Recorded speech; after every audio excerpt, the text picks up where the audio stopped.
Po reagimin e presidentes së Kosovës Vjosa Osmani ndaj Bashkimit Evropian për mos ndëshkim në një farë mënyrë të Vučić, si e konsideroni juve, i cili është bërë lajm dhe ka bërë një jehon?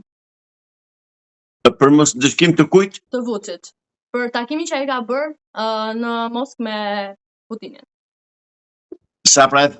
Jam plotësisht dakord me deklaratën e zonjës Osmani dhe sapo e thash që evropianët janë asgjë tjetër veç satelit të Moskës, sepse ki parasysh, pjesa më e madhe e shteteve të Bashkimit Evropian janë ishë vendet vasale të Moskës.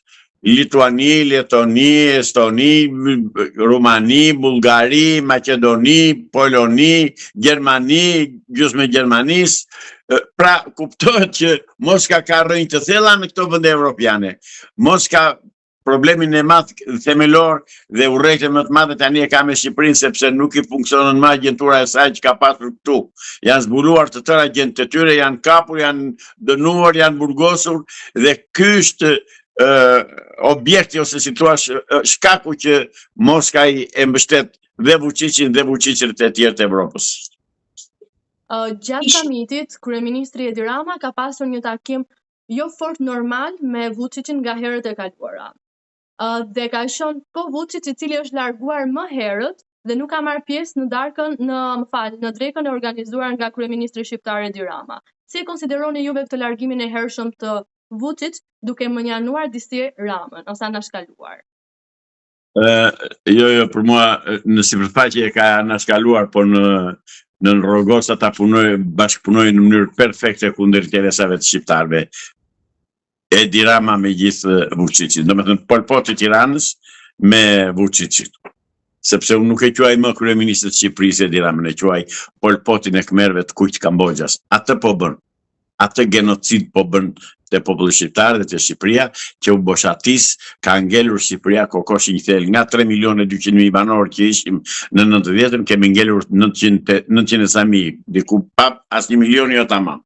Dhe ai ka patur turpsinë, thotë kemi fituar. Çka ka fituar? Pse nuk e festojnë fitoren? Pse nuk thonë që kanë fituar me të vërtetë dhe të reklamojnë e të thurin të bien daulleve për fitore? Jo, u ka rënë zia.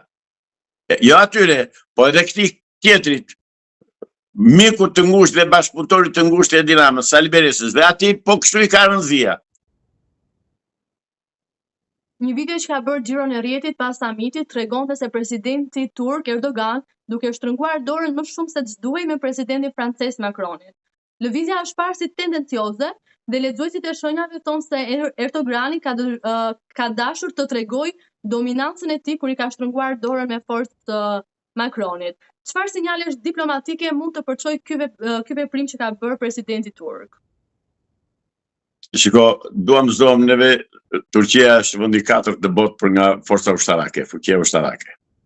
Dhe nuk e pyet shumë Macronin, por nga ana tjetër, patjetër që nuk i kanë mirë marrëdhëniet dhe situatat bashkë, për arsye se Macroni po për krah, po luan si ato qengit e Janinës, kur themi neve, ose qengit e Edi Ramës që kishte në bulevard që kërcenin, që nga njëra shkon edhe bën muhabet e ashtu marrëveshje dhe bisedime me grekët, nga ana tjetër bën dhe me Moskën. Pra, Erdogani është burr serios në politikë dhe i ka treguar vendin këtij Macronit, këtij pederasti, se është pederast Macroni.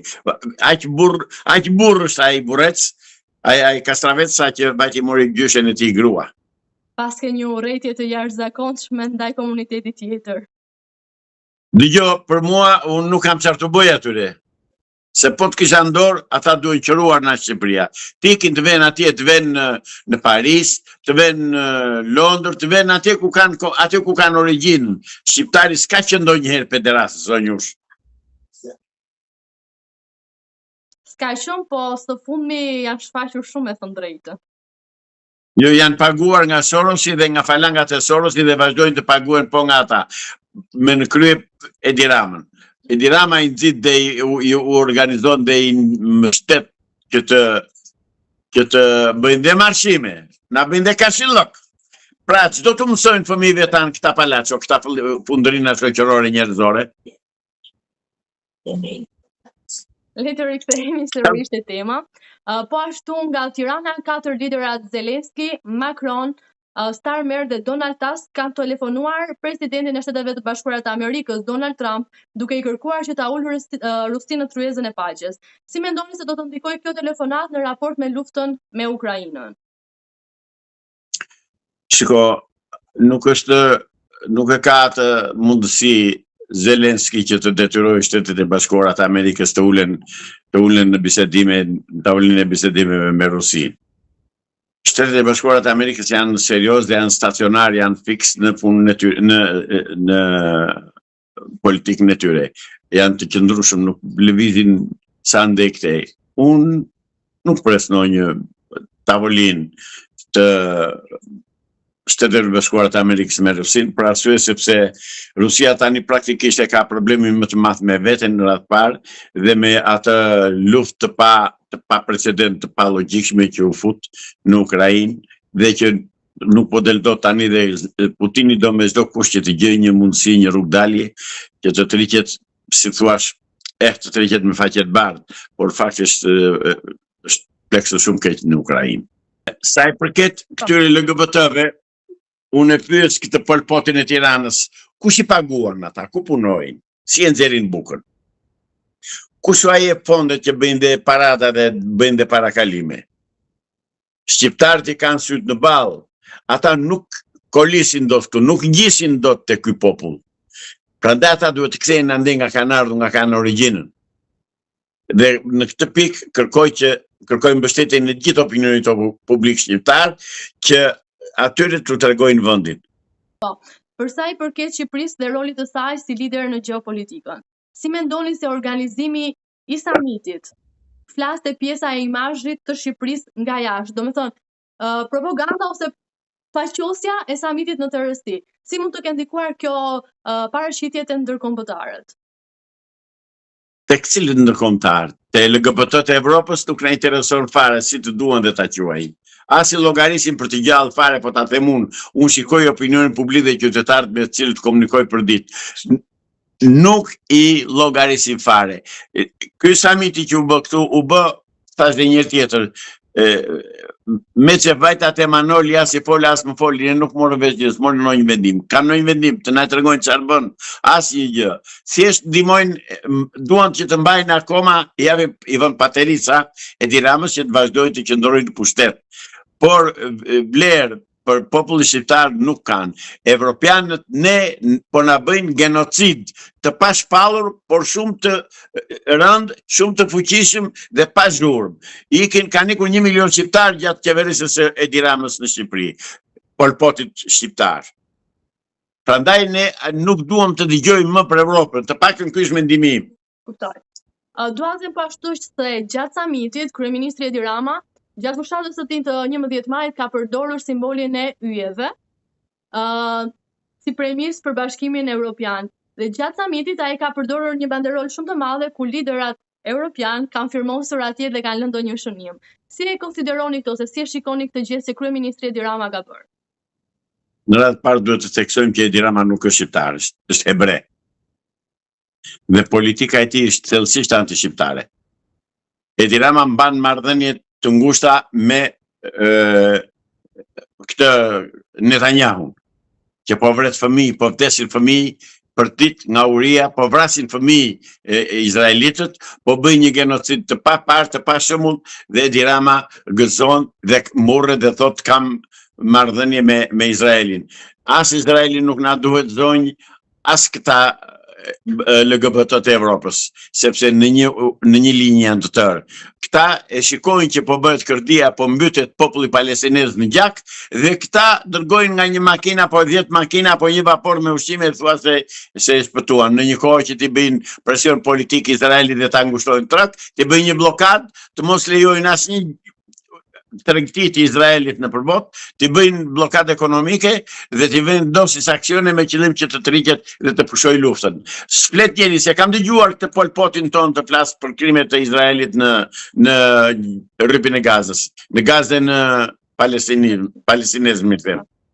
Pra, palestinezët janë mbytur në gjak dhe ky kriminal që kemi ne në krye, ky Palacio, burr, se s'është burra, ishtë palaco, është po pushon dhe nuk po flet fare asnjë fjalë.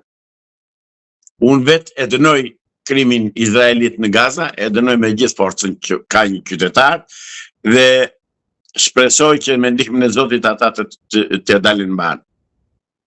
Cilat janë sfidat kryesore që Shqipëria duhet të adresojë pas këtij samitit për të avancuar në rrugën drejt Bashkimit Evropian?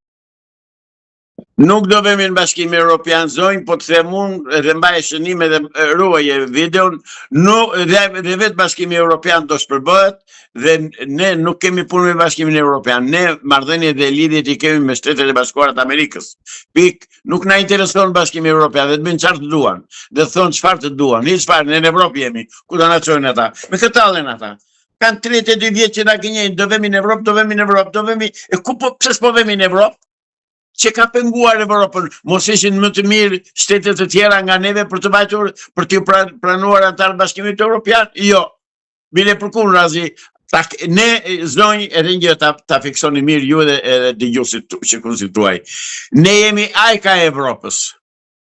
Ne jemi populli më i shkëlqyer që ka kontinenti evropian. Të tjerë të vinë pas nesh. A ka kontribuar kryeministri Edi Rama në këtë shkëlqimin e popullit shqiptar? Jo, ai e ka nxirr populli shqiptar, ai është qymyr që na është ngjitur për robas, edhe po na nxin se qymyri po s'të dojë do të nxjijë.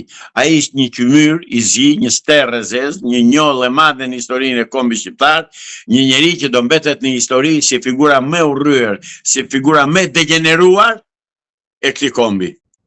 Pra, sipas ju, shanset, premisat që të antarësohemi në Bashkimin Evropian në 2027 nuk janë reale, kurse fjalët që ka thënë presidenti Emmanuel Macroni kanë qenë thjesht një optimizëm i shfrenuar sa për të na dhënë suport.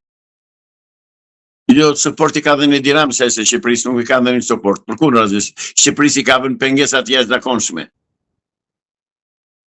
Dhe është ai shteti më armik që ka Shqipëria sot. Ai Macroni, ai fytyrë poshtë që u martua me gjyshen e tij. I till burrë. Shikoni njerëzit që në familje se çdo gjë, të gjithë popujt e botës familjen e respektojnë. Ata që janë popuj dhe që janë me kulturë. Mirë, po Evropën e kanë uzurpuar sororistët edhe bën Evropa ç'tot Sorosi. Po jo, Shqipërisë i doli zot Amerika dhe shqyr zoti që e kemi. Avokat, unë ju falenderoj shumë për kohën dhe për idetë tuaja. Edhe unë ju falenderoj juve për ftesën.